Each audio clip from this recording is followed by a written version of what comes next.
Hello students, welcome back to my channel, your channel Puneet sir की पाठशाला। और आज लेके आ गए हैं क्लास 10th का lecture number 14, chapter number 3, pairs of linear equation in two variable का। और आज का हमारा जो मेन उद्देश्य और गोल होगा, ऑब्जेक्टिव होगा, वो ये होगा टू अंडरस्टैंड द एक्सरसाइज 3.3, यानी हमें नई बुक के हिसाब से 3.3 का क्वेश्चन नंबर 1 पूरा का पूरा समझना है, जो कि डेडिकेटेड है सब्स्टिट्यूशन मेथड और elimination by equating the coefficient method. हमने अभी तक दो मेथड कर लिए हैं, ग्राफिकल मेथड और सब्स्टिट्यूशन मेथड। एक और मेथड है to find the value of x and y, जो कि है क्या बोलते हैं हमारा substitution method by equating the coefficient. ठीक है, एक और मेथड मेरे दिमाग में आ रहा था, क्रॉस मल्टीप्लिकेशन मेथड, लेकिन वो इस बार कोर्स से डिडक्ट हो चुका है। ठीक है, तो क्वेश्चन है solve the following pairs of linear equation by elimination method या eliminating by equating the coefficient। ये पूरा है नाम इसका, elimination method and the substitution method। तो इसके पहले वाले लेक्चर में हमने substitution method देख ही लिया था, फिर भी कोई बात नहीं, आपने मिस कर दिया तो मैं एक बार और बताता हूं। सब बाय substitution method, देखो ध्यान से देखो बच्चों, by substitution method। ठीक है, तो अगर मैं बात करूं तो क्या करना पड़ता है, मुझे दोनों इक्वेशन लिखना पड़ती है। तो मैंने लिखा x plus y is equal to 5। तो इसमें से मैं किसी भी एक वेरिएबल की वैल्यू निकाल सकता हूं। तो पहला वेरिएबल मैंने निकाला y is equal to 5 minus x, इसका नाम था फर्स्ट इक्वेशन, इसका नाम था सेकेंड इक्वेशन, और जो मुझे y मिला है उसका नाम क्या है, थर्ड इक्वेशन। अब जिससे निकाला है उसके अलावा जो दूसरी इक्वेशन है उसमें थर्ड की पुट कर दो वैल्यू। तो हमने y की वैल्यू यहां पुट करी, तो 2 इंटू एक्स माइनस 3, और y की जगह क्या लिख सकते हैं, 5 minus x is equal to 4। यहां से आप इजिली 2x और माइनस 3 का मल्टीप्लाई, तो minus 15 minus minus plus 3 into x, 3x is equal to 4। तो ये हो जाएगा 2 plus 3 5x is equal to, और ये हो जाएगा 4 प्लस 15, तो ये हो जाएगा 5x इज इक्वल टू 19, और ये हो जाएगा x is equal to 19 divided by 5। तो यहां से आप इजीली एक वैल्यू निकाल सकते हो x की।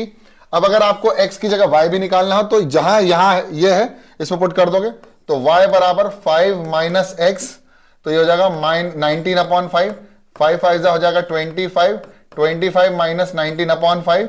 तो y की जो फाइनल वैल्यू आएगी वो कितनी आएगी, 6 अपॉन 5, है ना, 6 अपॉन 5। एक बार चेक कर लेते हैं, क्रॉस चेक कर लेते हैं क्या कर रहा है हमने सब्ट्रैक्ट किया 25 को 19 को 25 में से, तो 5 में से 15 में से 9 जाएगा तो कितना बचेगा, मेरे ख्याल से 6 ही बचेगा। ठीक है, तो ये आ जाएगा 6/5 और 19/5। अब आप इसको किस मेथड से कर सकते हो, एलिमिनेशन मेथड से। किस मेथड से, एलिमिनेशन। तो पहले दोनों इक्वेशन लिख लो, ये तरीका बता रहा हूं, जल्दी ध्यान से देखना। तो ये है x plus y is equal to 5, और ये है 2x minus 3y is equal to 4। देखो हमारे पास ये दो इक्वेशन है, इसका नाम है इक्वेशन नंबर 1 और इसका नाम है इक्वेशन नंबर 2। ठीक है, अब एलिमिनेशन का मतलब क्या होता है वो सुनो। एलिमिनेशन का पूरा मतलब है eliminating by equating the coefficient, यानी आपको देखना है x का कोएफिशिएंट क्या है 1, और यहां पर कितना है 1, और यहां पर x का कितना है 2, और यहां y का कितना है -3। तो अब मुझे कुछ ऐसे नंबर से इक्वेशन को मल्टीप्लाई करना है कि जिसमें ये कोएफिशिएंट x का या y का कोई भी एक का आप बराबर कर दो। तो देख लो, यहां पर लिखा हुआ है 2 और यहां पर लिखा हुआ 1, तो आप एक काम कर सकते हो, इस पूरी इक्वेशन को 2 से मल्टीप्लाई कर दो, तो ये हो जाएगा 2 से मल्टीप्लाई, और इस पूरी इक्वेशन को 1 से करना है तो करो, नहीं तो कोई मतलब नहीं, क्योंकि 1 से मल्टीप्लाई करने पर एज इट इज बनेगी। तो जब मैं 2 से मल्टीप्लाई कर रहा हूं तो मुझे मिलेगा 2x plus 2y is equal to 5 2 जा 10, और ये मिलेगा 2x minus 3y is equal to 4। क्या बात समझ में आई सबको? क्या बात समझ में आई? बिल्कुल सर समझ में आ गई, है ना। अब आप एक काम कर सकते हो, यहां पर मैंने कुछ गड़बड़ी तो नहीं करी ना, 5 3 जा 15 माइनस का 3, वहां ठीक है। चलो अब यहां पर हम क्या कर सकते हैं, यहां पर हम माइनस कर सकते हैं। देखो ध्यान से, हम इस पूरी इक्वेशन को माइनस कर सकते हैं, क्योंकि ये दोनों 2x और 2x कैसे हैं, दोनों पॉजिटिव साइन है। तो दोनों के साइन को चेंज करने के लिए इक्वेशन नंबर 3 को इक्वेशन नंबर 4 को माइनस कर दो आपस में। तो जब भी माइनस करते हैं तो साइन चेंज होता है। अब ये पॉजिटिव है तो क्या हो जाएगा नेगेटिव, ये नेगेटिव है तो क्या हो जाएगा पॉजिटिव, और ये पॉजिटिव है तो क्या हो जाएगा नेगेटिव। ध्यान से समझ में आया कि नहीं आया, मैं बताता हूं कैसे। जब आप इक्वेशन को माइनस करते हैं तो एलएचएस को एलएचएस से और आरएचएस को आरएचएस से माइनस करते हैं, मतलब ये पूरा का पूरा माइनस होगा इससे, यानी 2x प्लस 2y माइनस होगा 2x माइनस 3y से। तो अब सीन कैसे माइनस प्लस हो गया, चेंज कैसे होता है जब माइनस करते हैं, तो जब माइनस का मल्टीप्लाई करते हैं तो क्या होता है माइनस प्लस माइनस, तो जो प्लस था वो क्या हो गया माइनस, और जो माइनस था वो क्या हो गया प्लस। तो इस तरह से हम माइनस करते हैं। तो जब आपने माइनस किया तो 2x से 2x क्या हो गया कैंसिल, तो बचा कितना 2y plus 3y is equal to 5y is equal to 10 में से 4 जाएगा, क्योंकि अब इसका साइन पॉजिटिव नहीं बचा, अब इसका साइन हो गया नेगेटिव। तो 10 माइनस 4 कितना हो गया 6, तो y is equal to 6/5। So this is your answer and you can easily solve this question by equating the coefficient या eliminating by equating the coefficient. Elimination method is the easiest method जो मुझे लगता है, सबसे favourite method है मेरा elimination method। समझ में आया? तो आप दोनों मेथड को बहुत इजीली समझ सकते हो। अब क्या y की वैल्यू किसी भी इक्वेशन में पुट कर दो, मैं इसमें पुट कर देता हूं, तो हो जाएगा x plus y is equal to 5, तो हो जाएगा x प्लस 6/5 इज इक्वल टू 5। और आप ना यहां पर क्रॉस चेक भी कर सकते हो, आंसर दोनों सेम आएंगे देखना। तो आ जाएगा x बराबर 5 माइनस 6/5, या आ जाएगा x बराबर 5 5 25 माइनस 6/5, या आ जाएगा 25 में से 6 जाएगा तो कितना बचेगा 19, यानी x बराबर 19/5 and this is your answer. तो x की वैल्यू 19/5 और y की वैल्यू हो जाएगी 6/5। Clear picture? बहुत बढ़िया। तो ऐसे 4 सवाल है, पहला हो गया। दूसरा आप ट्राई कर सकते हो, इस लेक्चर को पॉज करके आप इस क्वेश्चन को ट्राई कर सकते हो, मैं दोनों मेथड से सिखाने वाला हूं। अब देखो यहां पर देखो 2x 2y 2 दिख रहा है, तो मैं पहले इसको इक्वेशन को लिखकर 2x minus 2y is equal to 2 लिख दूं और 2 कॉमन ले लूं, तो हो जाएगा 2 common x minus y is equal to 2, तो हो जाएगा x minus y is equal to 2 divided by 2, तो हो जाएगा x minus y is equal to 1। तो पहली इक्वेशन तो मेरी अब ये बन गई। मैं इक्वेशंस को चेंज कर सकता हूं, सेम इसको 2 से मल्टीप्लाई करोगे तो यही मिल जाएगी। दूसरी इक्वेशन है 3x plus 4y is equal to 10। ठीक है, अब ये दोनों इक्वेशन को सॉल्व करना है किस मेथड से? सर आपका मन है तो सबसे पहले मैं कर रहा हूं सब्स्टिट्यूशन मेथड से, क्योंकि इसके पहले वाली एक्सरसाइज हमने इसी मेथड से सॉल्व करी थी। तो by substitution method you can write x minus y is equal to 1, x बराबर y प्लस 1 या 1 प्लस वाई। ठीक है, अब ये जो फर्स्ट इक्वेशन थी और ये जो सेकेंड इक्वेशन थी, इसकी वैल्यू थर्ड की वैल्यू आपको सेकेंड में पुट करनी है। तो 3 और x की जगह क्या लिखेंगे 1 प्लस वाई, फिर लिखेंगे plus 4y। Step by step चलोगे तो गलती होने के चांसेस नहीं है, फिर भी क्रॉस चेक करना है पेपर समाप्त होने के बाद, फिर भी आपको क्रॉस चेक करना ही चाहिए। ठीक है, तो 3 1 जा 3, ये हो गया 3 1 जा 3 plus 3y plus 4y is equal to 10। ठीक है, तो ये इधर जाएगा तो हो जाएगा माइनस का, क्योंकि हमें लीनियर इक्वेशन 1 वेरिएबल बनाना है, तो हमको एक ऐसी जगह रखना है जहां पर वेरिएबल हो, लाइक टर्म्स हो, और बाकी सब कांस्टेंट एक साइड। तो हो गया 7y is equal to 10 minus 3, plus का इधर गया तो माइनस, तो ये हो जाएगा 7, मेरे ख्याल से ये हो जाएगा 7। तो हो गया 7, y इज इक्वल टू 7/7, यानी y इज इक्वल टू 1। तो ये हमारे पास पहला y आ गया विथ सब्स्टिट्यूशन मेथड। अब आप y की वैल्यू निकाल, मतलब y अगर आपके पास आ गया और आपके पास ये है, इक्वेशन नंबर 3 में पुट कर दो y आ जाएगा, तो x आ जाएगा x बराबर 1 प्लस वाई, y की वैल्यू आ गई कितनी 1, तो x की वैल्यू कितनी आ गई 1 प्लस 1, तो x की वैल्यू आ जाएगी 2, और ये हो गया आपका समाप्त। ठीक, बोलो पिक्चर क्लियर हो गई? हाँ सर बिल्कुल क्लियर हो गई। तो इसको साइड लिख देते हैं। अब हमको करना क्या है वो सुनो। अब हमको करना है इसका दूसरा मेथड जो इसने बोला है, वो है eliminating by equating the coefficient, यानी एलिमिनेशन मेथड करना है। दोनों इक्वेशन को एक साथ लिख दो पहले। तो मैं लिख देता हूं यहां पर ये वाली, क्योंकि मैंने इसमें से कॉमन लेके सॉल्व कर लिया था। तो मेरे पास आया x minus y is equal to 1 आया, और एक आया 3x plus 4y is equal to कितना आया मेरे प्यारे बच्चों 10। ठीक है, अब क्या करना है, अब इस पूरी इक्वेशन में से दोनों को कोफिशिएंट को बराबर करना है, या तो x के कोफिशिएंट को बराबर कर दो या y के। तो जब भी ऐसा करना हो तो इसका जो कोफिशिएंट है उसको इससे मल्टीप्लाई कर दो, और इसका जो कोफिशिएंट है उसको इससे मल्टीप्लाई कर दो। तो मैं क्या करूंगा, 1 से तो करना नहीं है मुझे, तो मैं इसको 3 से मल्टीप्लाई कर दूंगा, तो मुझे क्या मिलेगा 3x minus 3y is equal to 3 1 जा 3। अब मैं इन दोनों को सॉल्व कर रहा हूं, ध्यान से देखना, मैं इन दोनों को सॉल्व कर रहा हूं। तो यहां पर जब भी मैं, अब देखो दोनों के साइन कैसे हैं, पॉजिटिव पॉजिटिव, तो मुझे माइनस करना पड़ेगा, तभी जाके 3x और 3x कैंसिल आउट होगा। तो इसको कर दिया मैंने माइनस, तो प्लस बिकम माइनस और माइनस बिकम प्लस, और जो माइनस प्लस था वो क्या हो गया माइनस। अब सॉल्व कर दो, 3x से 3x कैंसिल, ये कितना हो जाएगा जरा बताओ, ये हो जाएगा 7y, 3 + 4 7, और ये हो जाएगा 10 - 3 हो जाएगा 7, और पॉजिटिव साइन आएगा क्योंकि 10 इज ग्रेटर नंबर तो पॉजिटिव। तो y की वैल्यू अभी भी कितनी आएगी 7/7, that will be equal to 1, यानी y इज इक्वल टू 1। तो मुझे वही मिला। अब y की वैल्यू अगेन किसी भी इक्वेशन में पुट कर दो, you can get x equal to 2 and this is your final result. तो this is very simple method, मतलब आपको ज्यादा टेंशन लेने की जरूरत नहीं, कोफिशिएंट को इक्वेट करना है और दोनों के साइन को चेक करना है। पॉजिटिव है तो माइनस कर दो, दोनों अपोजिट साइन है तो प्लस कर दो। अब अपोजिट साइन कैसे, मान लो यहां पर माइनस का 3x होता और ऊपर 3x होता, तो हम दोनों को ऐड कर देते तो डायरेक्ट कट जाते। साइन चेंज करने से दोनों प्लस होने के बाद गड़बड़ी हो जाती। ठीक है, चलो अगर आएगा तो आगे बताऊंगा। अगला क्वेश्चन एज इट इज, चलो देखो 3x - 5y, अब -4 को इधर ले जाओ तो हो जाएगा +4, अपने अकॉर्डिंग जमा लो इसको, और 2x को इधर ले आओ तो हो जाएगा 9x - 2y is equal to 7। अब इसका सब्स्टिट्यूशन मेथड आपके लिए होमवर्क है, आप ट्राई करें, क्योंकि इसके पहले वाले क्वेश्चंस में भी मैंने बहुत सारे बार इसको समझा दिया है। आप खुद से ट्राई करें, नहीं बने तो कमेंट कर देना, मैं एक वीडियो और बना दूंगा और अच्छे क्वेश्चंस और ले आऊंगा। अब मैं कर रहा हूं इक्वेटिंग द कोएफिशिएंट। देखो ध्यान से, इसके आगे क्या लिखा हुआ है 9 और इसके आगे लिखा हुआ है 3। ध्यान से सुनना, कुछ बच्चे यहां गलती करते हैं। क्या गलती करते हैं बताता हूं। वो क्या करते हैं, उनको यह बता दिया जाता है कि इसका कोएफिशिएंट को इससे मल्टीप्लाई करो, जो मैंने अभी बोला भी था, और इसका कोएफिशिएंट जो है उसको इससे मल्टीप्लाई। क्वेश्चन बड़ा बन जाएगा। आप तो ये सोचो कि देखो दोनों का एलसीएम बराबर आ जाएगा। देखो दोनों का एलसीएम 9 है, तो इन दोनों का एलसीएम कितना है 9, तो ऐसा करो ना कि इसको मल्टीप्लाई किससे करो कि 9 बन जाए। तो भाई इसको एक काम करते हैं, इसको 3 से मल्टीप्लाई कर देते हैं, तो 3 3 जा कितना हो गया 9x, 3 5 जा कितना हो गया 15y, और ये हो गया 3 4 जा 12। अब देखो इसको किससे मल्टीप्लाई कर दो 1 से, तो कोई फर्क नहीं पड़ता।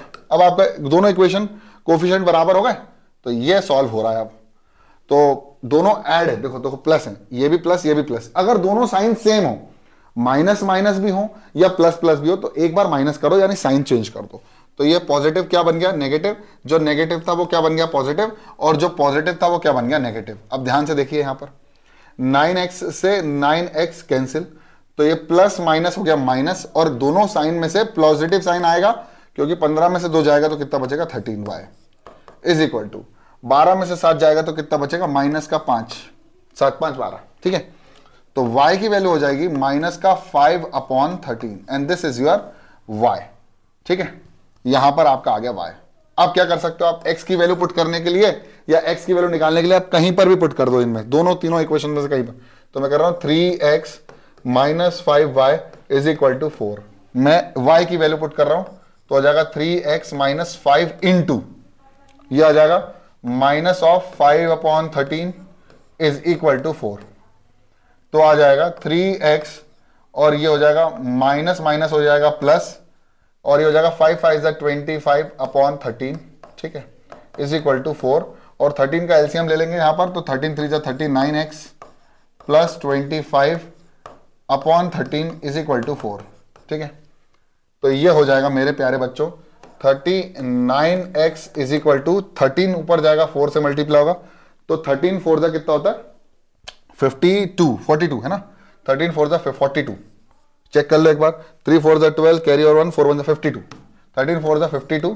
देखो चेक कर लिया ना 52, और यहां से 25 माइनस हो गया तो ये हो गया माइनस का 25। देखो ध्यान से फिर से करते हैं, इसको इसके पास मल्टीप्लाई लेके गए तो आया 39x plus 25 is equal to 52, और अब 25 को किसके पास ले गए इधर, तो कितना हो गया 52 माइनस 25, तो आएगा 39x इज इक्वल टू, अब दोनों को सब्ट्रैक्ट कर दो तो यह आएगा 7, यह आ जाएगा 7, और यह आ जाएगा 4, और यह हो जाएगा 27। तो x की वैल्यू कितनी हो जाएगी 27 डिवाइडेड बाय 39, 27/39, हाँ 27/39, और 3 9 जा 27, और 3 1 जा 3 3 जा 9, तो x की वैल्यू हो जाएगी 9/13।